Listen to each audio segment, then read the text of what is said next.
माध्यम से जीव को यदि लक्ष्मी प्राप्त करना हो तो वह सच्चे धर्म से प्रीत नहीं करता है और फिर भी सोचता है कि लक्ष्मी मिल जाए, तो कभी उत्पन्न नहीं होगी।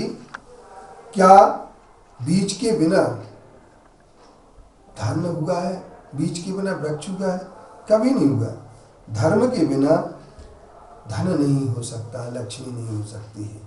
पूर्व पुण्य के आधार पर किया हुआ धर्म ही आपके काम में रहता है। धर्म का जब जीव आचरण करता है तो वह शत्रुओं में भी क्षमा भाव करने लगता है और पराय द्रव्य का कभी ग्रहण नहीं करता है और पराई स्त्री को माँ के समान समझने लगता है। मगर विडंबना इस बात की है कि आज व्यक्ति पंथवाद में मेरा तेरा कर रहा है, लड़ने को तैयार है, खून बहाने को तैयार है, मेरा पंथ सच्चा, मेरे पंथ का ज्ञान ही नहीं है और अपने अपने क्रिया कांड में लग गया है अथवा क्रिया कांड के विरोध करने में ही लग गया है, तो उसे पंथवाद के आधार पर सच्चे धर्म की प्राप्ति नहीं हो सकती।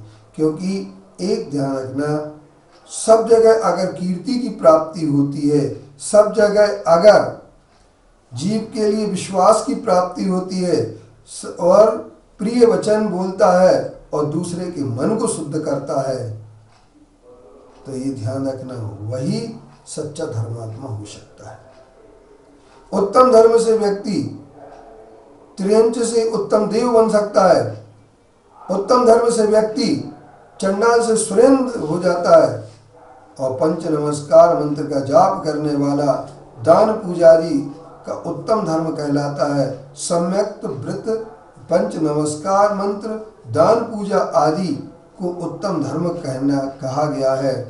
गाय, बैल, हाथी, घोड़ा, सिंह, व्याघ्र, श्रृंगाल, कुत्ता, मुर्गा, मेंढक सभी प्राणी मरकर के उत्तम देव को प्राप्त कर लेते हैं, देवपद को प्राप्त कर लेते हैं, इस समय दृष्टि होती है। तो इसलिए हम ये कह सकते हैं कि सचमुच में जीव के लिए धर्म अगर प्राप्त करना है, धर्म की ओर बढ़ना है, तो एक ध्यान रखना, उसके लिए जो कर्म प्रधान बनना पड़ेगा, कर्म योगी बनना पड़ेगा।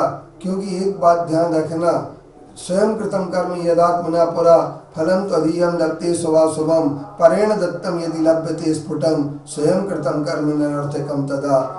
अब हमारे लिए एक बात है, अपने द्वारा किए हुए कर्म का फल धर्मात्मा मानता है और इसी समता परिणाम के परिणाम स्वरूप, जैसे सीता के लिए अग्नि का नीर हो गया और सोमा सती के लिए सर्प भी रत्न बन गया, हार बन गया, और धर्म के प्रभाव से क्या क्या कहा जाए, किंकर देव भी दास हो जाता अधर्म के प्रभाव से, और जितने भी देवता हैं उसकी पूजन करने लगते धर्म के प्रभाव से। इसलिए एक ध्यान रखना, धर्म के प्रभाव में जीव की कोई झूठ भी बात कह दे, मजाक में भी कहे, तो धर्म के प्रभाव से वो सच्ची हो जाती है।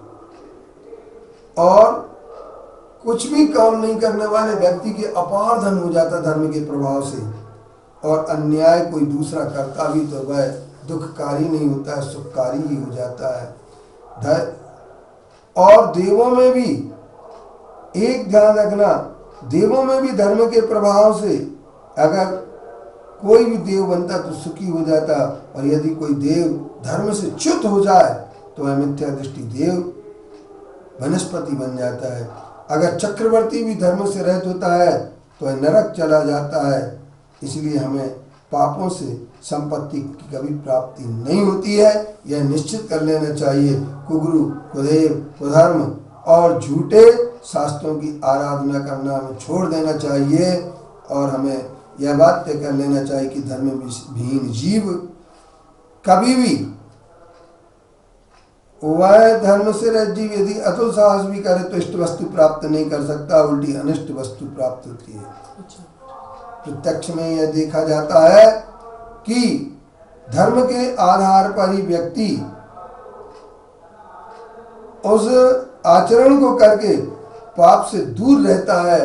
पाप मराते धर्मो बंधुर जीवस्य चेत निश्चिन्वन समयम यदि जानीते श्रेयान ज्ञाता धर्म भक्ति। हम ये कह सकते हैं जहाँ धर्म की प्राप्ति होती है, जहाँ सच्चा धर्म होता है, वहीं पर जीव की आत्मा की कल्याण की प्राप्ति हो जाती है। तो मनुष्यों के लिए भी यदि शांति प्राप्त करना है, सुख प्राप्त करना है, तो उसे धर्म की ओर बढ़ना चाहिए। और यदि धर्म की ओर नहीं बढ़ पाए तो उसका आत्मा का कल्याण नहीं हो पाएगा। इसलिए 12वीं अनुप्रेक्षा धर्म अनुप्रेक्षा है, जिसके लिए जांचे सुरतर दे सुख चिंतत चिंता रेन, बिन जांचे बिन चिंतये धर्म सकल सुख देन। ये आचार्य भूधरदास जी ने अपनी छोटी सी 12 भावना में कहा है।